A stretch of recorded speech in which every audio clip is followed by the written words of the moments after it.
Tahanan menarik gergaji sebanyak 20 kali setiap kali, adalah menghentikan gerakan tangan Anda, lalu dengarkan baik-baik, karena pernah ketahuan oleh sipir penjara. Rencana pelariannya akan gagal total. Lebih buruk lagi, Anda bisa kehilangan nyawa Anda. Tapi pagar ini terbuat dari logam, tidak dapat terputus dalam sekejap. Ia hanya bisa terus bergiliran dengan rekan sekerjanya. Dengan koordinasi keduanya, setengah jam kemudian pagar itu akhirnya digergaji. Lalu mereka tidak menunggu melainkan segera naik melalui jendela ke tempat yang tampak seperti ruang bawah tanah. Rencanakan untuk mencari jalan keluar. Namun setelah berkeliling saya tidak menemukannya. Semua pintu keluar dikunci oleh pintu besi. Dia tidak punya pilihan selain membangun kembali pagar tersebut. Saat ini, saya menemukan tumpukan jendela yang dibuang. Pasak besi di atasnya bisa digergaji untuk dijadikan kunci. Tapi setelah menggergaji 2 kali, saya mendengar langkah kaki penjaga penjara. Mereka segera melarikan diri. Para penjaga datang hanya untuk merokok. Agar tidak terdeteksi, keduanya bermain petak umpet dengan berdiri di atas satu sama lain. Kupikir mereka akan segera pergi. Tanpa diduga, kedua orang ini berkeliling lalu kembali. Pria itu dengan cepat dan kaki tangannya diam-diam melarikan diri ke tempat lain. Untung saja tidak terdeteksi. Tunggu sampai sipir pergi. Dia tidak terburu-buru tetapi terus menggergaji baut besi itu. Tak lama kemudian baut besi itu digergaji. Lalu dia langsung mengujinya. Hanya mendengar suara berderit, pintu besi terbuka. Kemudian mereka mengeluarkan lampu minyak yang sudah disiapkan dan menyalakannya. Setelah melangkah masuk ada lorong yang sangat panjang. Tidak jelas kemana arah koridor ini. Keduanya harus mengambil risiko ketahuan. Hanya dengan begitu kita dapat memastikan bahwa rencana pelarian di masa depan tidak ada kesalahan. Untungnya, semua kunci penjara ini sama.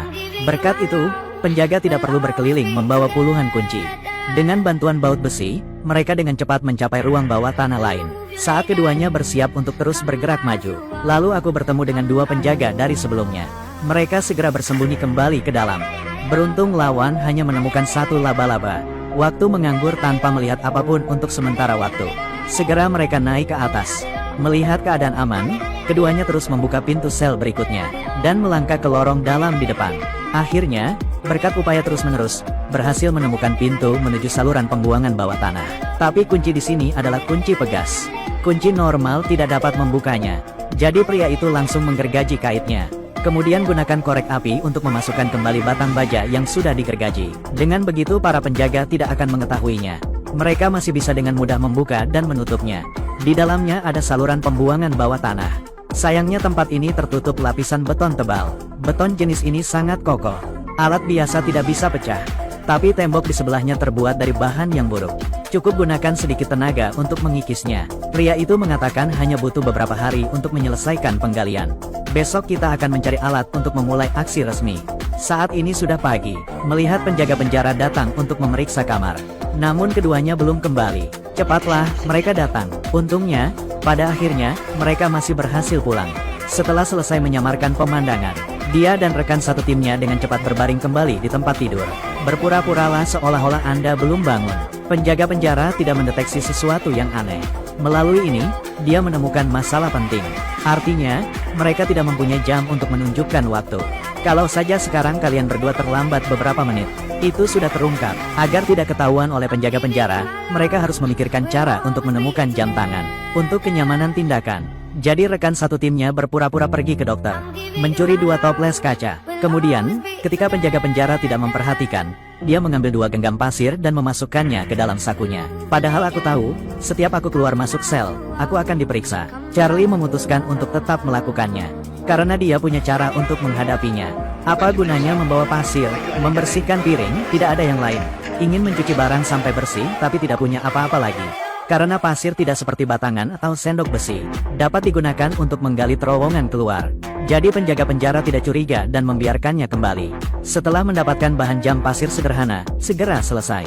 Melalui pengujian, ia menemukan bahwa setiap kali pasir habis dibutuhkan waktu setengah jam. Ada bantuannya, setiap orang dapat menghitung perkiraan waktu. Tidak lama kemudian, dia dan rekan satu timnya membawa peralatan mereka ke sistem saluran pembuangan bawah tanah.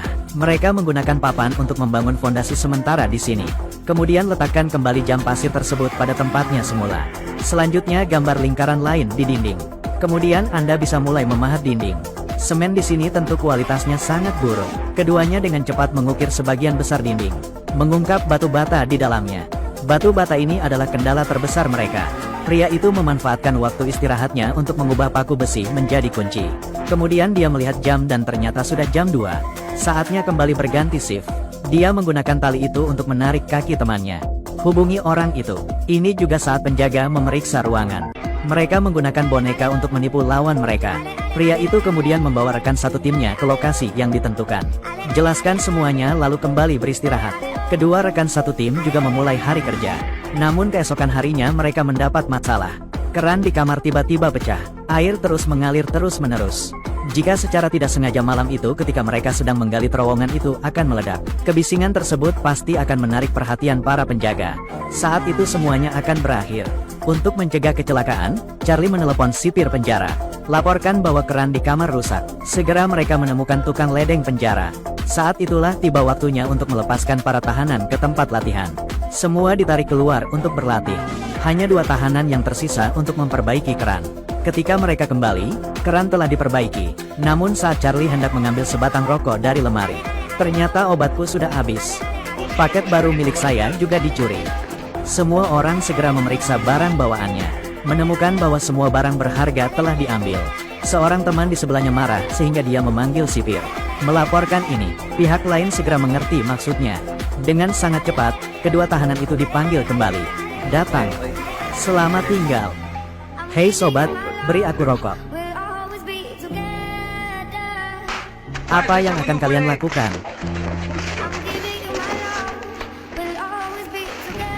Setelah mengalahkan 2 orang, John menggeledah saku mereka untuk mencari rokok dan barang-barang lainnya. Saat ini sipir juga masuk. Apakah semuanya sudah berakhir? Kemudian Tuan Greenway mengucapkan terima kasih kepada saya. Terima kasih Tuan. Inilah keistimewaan penjara ini. Mereka mengizinkan narapidana untuk menyelesaikan konfliknya sendiri. Hanya saja, jangan terlalu banyak. Pada malam hari mereka terus mengebor tembok. Tapi John di kamar tiba-tiba mengumumkan kepada semua orang. Aku tidak akan pergi bersama semua orang. Saya akan tinggal di sini. Karena suatu kali dia melarikan diri. Polisi pasti akan menimbulkan masalah bagi ibumu. Dia tidak ingin melibatkannya. Pria itu juga sepertinya mengerti. Namun dia akan terus membantu mereka menggali terowongan. 3 hari kemudian terowongan itu hampir selesai. Sangat nyaman, tidak jauh. Sayang sekali Anda tidak ikut bersama kami. Saya berangkat kerja, tepat ketika John sedang bekerja keras. Kemudian pintu gua tiba-tiba runtuh. Dia segera dikuburkan di dalam. Pria itu melihat hal itu dan segera berlari untuk menolong. Tapi di sini ada batu bata yang tak terhitung jumlahnya. Sulit baginya untuk membersihkan diri sendirian. Rekannya kemungkinan besar akan mati karena kekurangan oksigen. Dia sangat khawatir. Gunakan seluruh kekuatan Anda untuk mencoba menggerakkan tanah. Akhirnya setelah beberapa menit, tangan lawan keluar. John menyelamatkan nyawa, tapi saat mereka hendak berganti shift, polisi tiba-tiba datang untuk memeriksa kamar. Charlie hanya bisa menutup lubang itu untuk sementara dengan pakaian. Ternyata mereka menemukan gergaji baja di inventarisnya hilang, diduga dicuri oleh penjahat. Kamu tidak mempercayai kami. Saya percaya, saya tahu kamu adalah tahanan teladan. Tetapi kami juga mempunyai tanggung jawab. Kemudian mereka mulai menguji. Ketika polisi tiba di karton itu, semua orang merasa stres, takut lawan akan menemukan lubang di bawah. Tepat di saat kritis ini, ada seorang rekan di sebelahnya yang meneleponnya kembali. Sepertinya saya menemukan sesuatu. Segera membawa bawahannya dan pergi. Suasana hati cemas mereka menjadi rileks. Saya pikir sekarang kita perlu mempercepat kemajuannya. Terowongan itu harus digali sebelum penjaga menemukannya. Jika tidak maka yang ada hanyalah kematian. Jadi mereka bekerja lebih keras lagi. Kini setiap detik tidak bisa disia-siakan. Di bawah koordinasi yang baik keduanya, tembok itu akhirnya berhasil digali. Kebebasan ada di depan. Mereka meningkatkan kecepatannya. Tak lama kemudian, pintu keluar dibuka. Setelah rekan satu tim keluar, Mark juga mengikuti dan keluar. Di sepanjang selokan keduanya dengan cepat menemukan tangga. Mereka tidak sabar lagi dan buru-buru memanjat. Ketika mereka keluar, mereka berada di luar penjara. Saya tidak menyangka ini akan sukses. Melihat taksi di depan, keduanya hanya ingin segera masuk ke dalam mobil untuk melarikan diri dari tempat ini. Tapi mereka tidak bisa melakukan itu. Karena masih ada rekan satu tim saya di bawah.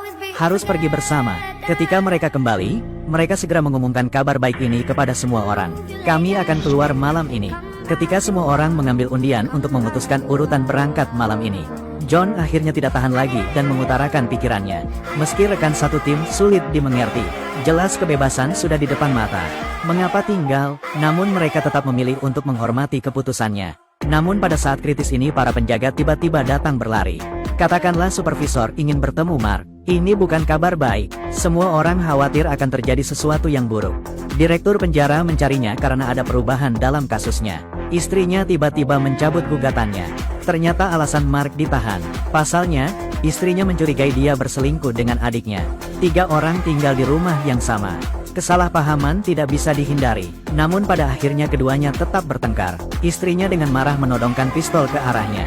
Mark segera bergegas ke depan untuk mengambil pistolnya. Saat terjadi kekacauan, dia secara tidak sengaja menarik pelatuk dan menembak bahu istrinya. Dia marah dan menggugatnya di pengadilan. Dia mengaku suaminya berniat membunuhnya. Pengadilan memvonisnya atas percobaan pembunuhan. Namun tak disangka, sebelum kabur dari penjara, keadaan berubah. Mungkin istrinya sedang berpikir jernih. Dengan begitu kejahatan Anda akan berkurang. Bahkan ada kemungkinan untuk dilepas.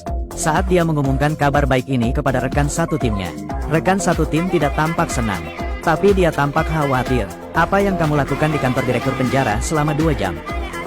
Dia pria yang baik. Dia sangat tertarik dengan kasus saya. Itu saja. Beritahu kami apa yang terjadi. Saya bertemu dengan direktur penjara. Dia memberitahuku kabar baik. Apa yang terjadi setelah itu? Bagaimana setelahnya? Katakan, apa yang terjadi padamu? Beritahu kami apa yang Anda katakan padanya. Jelas, kaki tangannya tidak percaya akan memakan waktu lama untuk membahas suatu kasus. Tentunya dia mengatakan sesuatu yang berbeda kepada direktur penjara. Tapi ekspresi tulus Mark membuat orang tidak menemukan alasan untuk meragukannya. Setelah polisi penjara memeriksa ruangan dan pergi, mereka segera mulai mempersiapkan kostum mereka untuk melarikan diri dari penjara malam ini. Setelah mengucapkan selamat tinggal pada John, kaki tangannya segera memindahkan papan kertas itu. Namun pada saat itulah kejadian itu terjadi.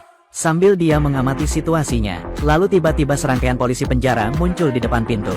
Mereka semua memandang ke arah mereka pada saat bersamaan. Tidak.